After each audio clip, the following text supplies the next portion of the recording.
Good morning students. Hindi class में आप सबका स्वागत है। बच्चों, हम पढ़ रहे हैं पाठ तुम कब जाओगे अतिथि, और इसके लेखक हैं शरद जोशी। जैसे इससे पिछली कक्षा में मैंने आपको बताया था कि शरद जोशी कौन है, इनका परिचय साथ में अभी भी आज मैं आपको फिर समझा रही हूँ, एक बार अच्छी तरह देख लीजिए शरद जोशी जी का जीवन परिचय।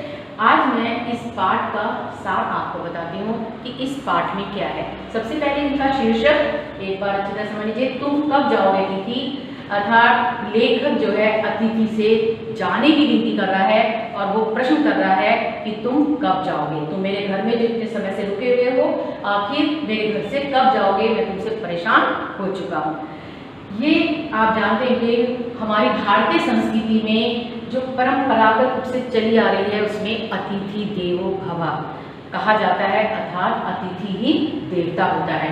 अगर अतिथि हमारे घर आता है, मेहमान हमारे घर आता है, तो ये माना जाता है कि भगवान अर्थात देवता हमारे घर आए हैं। लेकिन इस पाठ में ऐसा नहीं है। ये बात आदर्शवादी बातें तो पहले थी, आज भी है, लेकिन अगर आदर्शवादिता के साथ साथ व्यवहारिकता मिला दी जाए तो ये पाठ व्यवहारिकता पर आधारित है। मेहमान को अतिथि मानना ठीक है, लेकिन अगर वो मेहमान आए और फिर जाने का नाम ही ना ले, तो एक तरह से मेजबान के ऊपर क्या गुजरती है, उसे किसकी समस्याओं को झेलना पड़ता है, ये सब कुछ ही शरद जोशी जी ने बहुत ही हास परिहास के रूप में व्यंग्यात्मक शैली में वर्णन कर दिया है कि तुम कब जाओगे अतिथि। इसका सार मैं आपको एक बार बता देती हूँ पाठ का। शरद जोशी हैं जिनकी यहाँ एक अतिथि आता है और वो अतिथि बिना बुलाए आता है, वो बिना कुछ बताए आता है, वो पहले से सूचना देकर नहीं आता। जबकि अच्छे अतिथि का फर्ज होता है कि अगर वो किसी के घर जाए तो वो पहले से सूचना देकर जाए, पहले से बताकर जाए। लेकिन लेखक के यहाँ जो अतिथि आया उसने पहले से कोई सूचना नहीं दी, वो अचानक ही लेखक के घर पहुँच गया। फिर भी लेखक ने, उसकी पत्नी ने उनका बहुत अच्छे से आदर सत्कार किया। उन्हें एक तरह से उनकी पत्नी ने भी प्रणाम किया, लेखक ने गले लगाया, बहुत खुशी से उन्हें अपने घर में लाए। लेखक ने कहा कि मैंने उन्हें एक तरह से लंच और डिनर कराया। यहाँ लंच और डिनर इसलिए नहीं है कि साधारण भोजन, लंच और डिनर से लेखक का तात्पर्य है उच्च श्रेणी का भोजन, जिसमें उन्होंने जो उनके घर में प्रतिदिन नहीं खाए जाते थे वो सारे व्यंजन बनाए थे। तो उन्होंने कहा कि बहुत ही हाई लेवल का, उच्च श्रेणी का जो भोजन था वो उसे कराया गया। दूसरे दिन फिर उन्हें पिक्चर दिखाने लेके गए। पूरे दिन लेखक ने छुट्टी ली, उनके साथ बैठकर हंसी मजाक बातचीत करता रहा, सारे विषयों पर वार्तालाप कर लिया। फिर भी अतिथि नहीं गया। तीसरे दिन अतिथि से उन्होंने सोचा कि आज तो ये जरूर चला जाएगा और हम इसे भावभीनी विदाई देने जाएंगे। और जैसा कि होता ही है कि मेहमान आता है, जो मेज़बान होते हैं उसे छोड़ने जाते हैं स्टेशन पर या बस स्टैंड पर, और वो जाने लगता है तो कहते हैं अरे भाई मत जाओ, आज एक दिन और रुक जाओ। लेखक भी यही सोच रहा था कि जब अतिथि जाएगा तो मैं इससे ये कहूँगा कि एक दिन और रुक जाओ, लेकिन ये बेचारा रुकेगा नहीं और ये चला जाएगा। वो इस इंतजार में थे आखिर वो भावभीनी विदाई का समय कब आएगा। लेकिन अतिथि तो तीसरे दिन भी नहीं गया, और तीसरे दिन तो वो ये कहने लगा कि मुझे तो कपड़े धुलवाने हैं। अब ये सुनते ही लेखक की पत्नी को बहुत ज़्यादा गुस्सा आ गया कि आखिर ये तो अभी भी नहीं जा रहा, अभी तो ये अपने कपड़े धुलवाने के लिए कह रहा है, इसका मतलब ये और ठहरेगा। अब इतना सुनते ही उन्होंने कहा कि ऐसा करते हैं, लॉन्ड्री में दे देते हैं, लॉन्ड्री में कपड़े जल्दी धुल कर आ गए, घर में तो धुलेंगे सूखेंगे कब प्रेस होंगे, बहुत समय लग जाएगा। उन्होंने कहा लॉन्ड्री में दे देते हैं, जल्दी धुल कर आ जाएंगे। अब उन्होंने कपड़े, उन्होंने कहा ठीक है लॉन्ड्री में दे के आते हैं, लेकिन कपड़े लॉन्ड्री में दे आए, लॉन्ड्री से कपड़े जल्दी आ भी गए, लेकिन अतिथि तब भी नहीं गया। लेखक ने इस पाठ में अनेक उदाहरण जो हैं वो उसके सामने प्रस्तुत किए हैं कि चांद पर जो एस्ट्रोनॉट्स जाते हैं, इतनी लंबी यात्रा करके जाते हैं, फिर भी बेचारे जल्दी लौट आते हैं। ये नहीं जाके चांद पे बस जाए कि तुम कैसे अतिथि हो जो मेरे घर आए हो और जाने का नाम ही नहीं ले रहे। ठीक है, दूसरे के घर में अच्छा भोजन मिलता है, अच्छी सुख सुविधा मिलती है, लेकिन कम से कम मेजबान को ध्यान रखना चाहिए कि कहीं मेरी सुविधा के चक्कर में दूसरों को तो असुविधा नहीं हो रही। आज के आधुनिक समाज में अतिथि को बहुत अधिक दिन तक रखना किसी के बस की बात नहीं है। क्यों? क्योंकि व्यस्त दिनचर्या हो गई है, लोगों के पास समय की कमी है।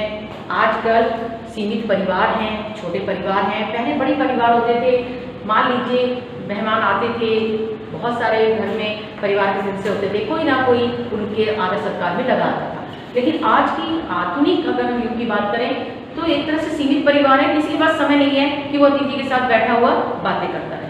और दूसरा है कि आप खुद जानते हैं महंगाई का ज़माना है, ऐसी महंगाई में अतिथि का आदर सत्कार करना, उसे अच्छा भोजन कराना, उसके लिए मिठाइयाँ लाना, फल लाना, ये सब बहुत ज़्यादा महंगा पड़ता है, जिसके कारण मेज़बान की जो एक तरह से आर्थिक तंगी का भी से मेहमानों के लिए सामना करना पड़ जाता है। तो इस पाठ में लेखक ने यही सब वर्णन किया है।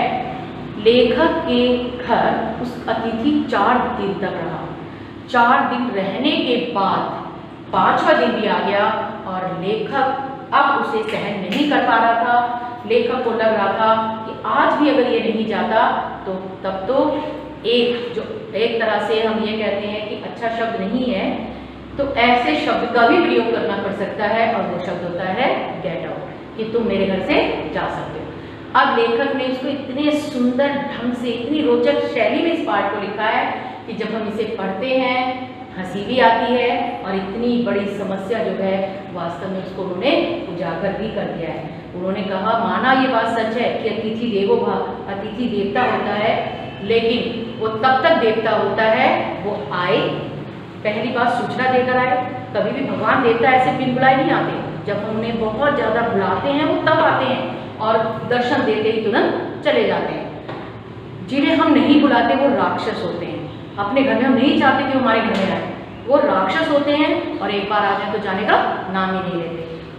लेखक ने इस पाठ में यही बताया कि अगर अतिथि आए, पहली बार सूचना देकर आए, तुरंत चला जाए, तब तो वो अतिथि है, तब तो वो देवता है।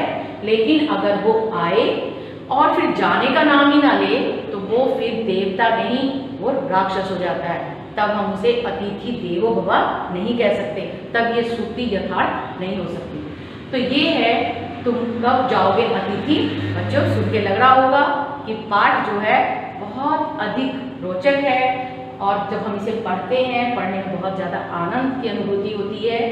एक एक शब्दों का उन्होंने बहुत ही सुंदर ढंग से प्रयोग किया है। मुहावरों का भरपूर प्रयोग करते हैं शरद जोशी जी, और व्यंग्यात्मक शैली के लिए तो फेमस है ही है, प्रसिद्ध है ही है। व्यंग्यात्मक शैली सबको समझ में आ गई होगी कि जब हास परिहास में, हंसी मजाक के रूप में ही कोई रचना लिखी जाती है उसे कहते हैं व्यंग्यात्मक शैली।